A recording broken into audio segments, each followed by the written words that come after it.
எல்லாருக்கும் நிரந்தரமான வீடு இருக்கணும். ஒவ்வொரு வீட்டுக்கும் ஒரு மோட்டார் சைக்கிள் வாகனம் உறுதியா இருக்கணும். காரும் தான் லட்சியம். அதுக்கான வசதி வாய்ப்பை உருவாக்குற அளவுக்கு பொருளாதார வளர்ச்சிக்கு வழியை உண்டாக்கணும். ஒவ்வொரு வீட்டுல இருக்கிற ஒவ்வொருத்தரும் மினிமம் டிகிரி படிச்சிருக்கணும். ஒவ்வொரு வீட்லயும் குறைந்தபட்சம் ஒருத்தருக்கு நிரந்தர வருமானம் கிடைக்கணும். அதுக்கான வேலை வாய்ப்பை உருவாக்கணும். அதுக்கு தகுந்த மாதிரி கல்வியில பாடத்திட்டத்துல சீர்திருத்தம் செய்யணும். கவர்மெண்ட் ஹாஸ்பிட்டல்ஸுக்கு மக்கள் எல்லாரும் பயம் இல்லாம நம்பி போற மாதிரி மாத்தணும்.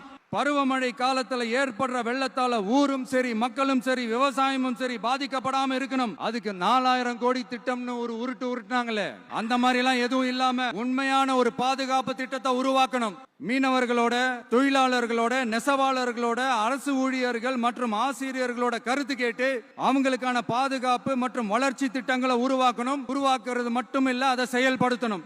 முக்கியமா இண்டஸ்ட்ரியல் டெவலப்மெண்ட்ஸ்ல கான்சென்ட்ரேட் பண்ணணும். எல்லாத்தையும் விட ரொம்ப ரொம்ப முக்கியம், சட்டம் ஒழுங்க ரொம்ப ஸ்ட்ரிக்டா வச்சிருக்கணும். நம்மளுடைய அம்மா, அக்கா, தங்கச்சிகள், அவங்களுடைய பிள்ளைகள், குழந்தைகள் எல்லாருக்கும் பாதுகாப்பு, அதுவும் உண்மையான ஸ்ட்ராங்கான பவர்ஃபுல்லான பாதுகாப்பை உண்டாக்கணும். அண்ணா யூனிவர்சிட்டியில நடந்த அந்த